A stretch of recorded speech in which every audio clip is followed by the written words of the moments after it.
Akkam jirtu nagaa keessanii bakka jirtan maratti nagaan waaqayyoo isiniif haa baay'atu. Anaa dhufuu baga nagaan gara chaanalii Hawwii Biyyaatti dhuftanii. Chaanala kanaaf namoonni haaraa taatan yoo jiraattan subscribe gochuudhaan maatii naaf ta'uu hin dagatinaa affeerraa koo yeroo maraati. Warrooti maatii koo taatanii ana waliin warri jirtanii warrooti na jajjabeessitan yaada babbareedaa warri naaf qooddanii like gochuudhaan share gochuudhaan warri na jajjabeessitan hedduu galatoomaan isiniin jedha. Egaa har'a viidiyoo biraatiin hin deebi'ee dhufee jira. Maayooniizii qopheeffadha. Akkamitti akkan qopheeffadhu immoo ana waliin turaa na hordofaa amma dhumaatti. Egaa gara hojjetachuutti hin deebi'aa isin turtiin keessan anuma faana haa ta'u.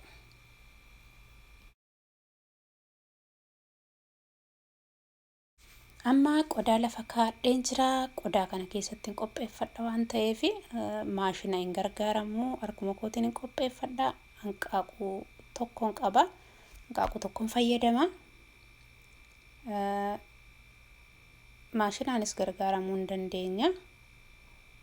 Kun cuunfaa loomiiti. Cuunfaa loomiin fayyadama. Zayitadha kuni. Zayita kubbaayyaa tokkoon gargaarama. Kun qundoo barbareedha. Ashaboos nan fayyadama. Akka fedha keenyaatti gargaaramus dhiisuus hin dandeenya qundoo barbaree. Amma ashaboo itti dabaladheera. Ashaboo kana jalqaba kanarratti itti dabalachuus dhiisuu hin dandeenya akka fedha keenyaatti. Kun rakkoo hin qabu. Dhumarratti itti dabalachuu dandeenya, jalqabarratti itti dabalachuu dandeenya. Amma itti dabaleeni akkasittiin nan rukkuta. Sirriitti rukkutu na barbaachisa.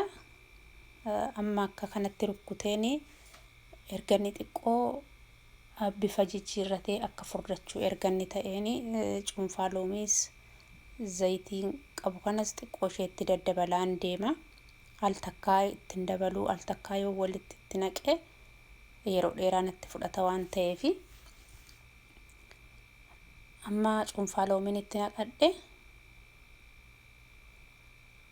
kanatti sirriitti rukkutu nama barbaachisaa. Ammanni furdatutti akkanatti rukkuta. Egaa amma kunoo akka kanatti jijjiirama agarsiisee jira. Akka furdachuu ta'ee jira. Bifi isaallee jijjiiramee jira. Akka kanatti sirriitti rukkutuu nama barbaachisaa utuu walirraa hin kutiin.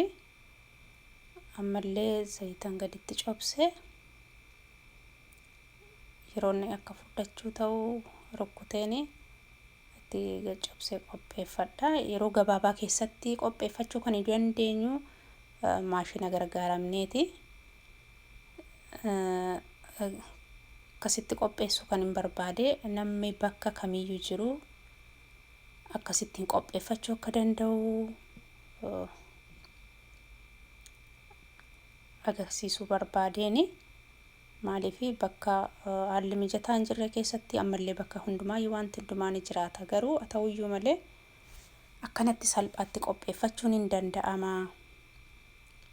waan ta'eef kanaafin akkanatti qopheeffachuu yaale. Akkanatti salphaatti mana keenya keessatti qopheeffachuu dandeenya. Salphaadha. Waan sadii qofa gargaaramneeti kan nuyi qopheeffannu. Egaa ashaboon yeroo kamiyyuu nyaata qopheeffannu keessaa kan hin dhabamnedha. Wanti guddaan nu barbaachisu garuu hanqaaquu, zayitaa fi cuunfaa loomii kana sadanidha. Egaa akka kanatti amma gara xumuraatti hin deemaa jira. Furdachaa jiralleeti. Qundoo barbaree yoo barbaanne itti dabalachuu dandeenya. Sun filannoo keenyadha. An waan hin barbaaduuf itti dabaladhee dhiisuus hin dandeenya. Akkana amma kunoo furdachaa jira. Furdateera amma kana ta'ee jira.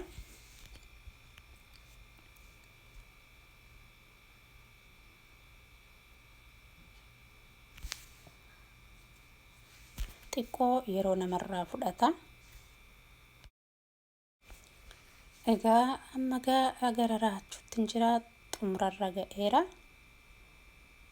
Furdatees jira amma.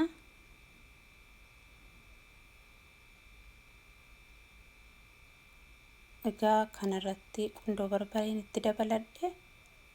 Qundoo barbareen yeroo itti dabalamu bifa isaallee jijjiiraa. Bifa isaa bifa namatti tolu qabata.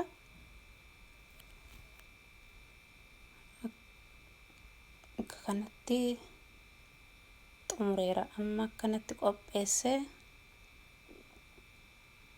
sadarkaa dhumaarra ga'eera. Kana caalaa ga'aadha. Furdinni isaa hin ga'a kana caalaa.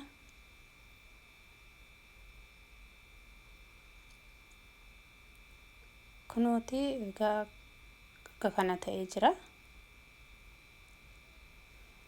Amma keessaan qodaatti baafadha.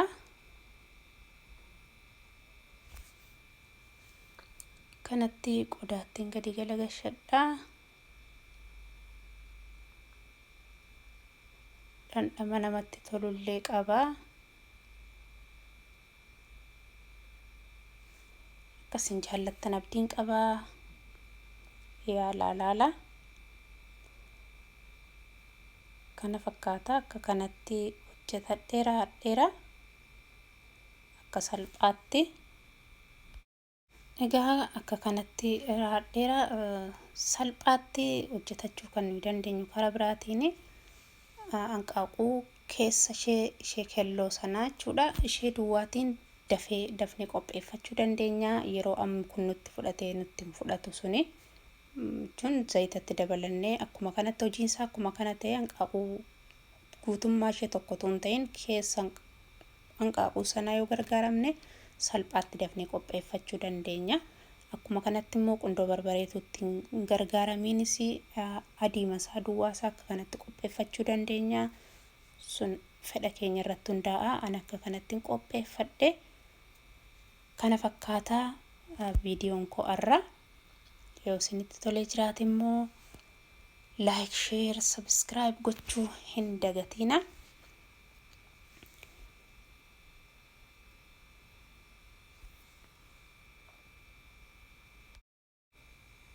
Torban kun torban nagaa isiniif haa ta'u. Biyya nagaa keessa jiraadha. Torbeetti waa yaaddan argattan isiniif haa ta'u. Viidiyoo biraatiin ammoo walitti deebinutti nagaa keessanaaf tura. Bye.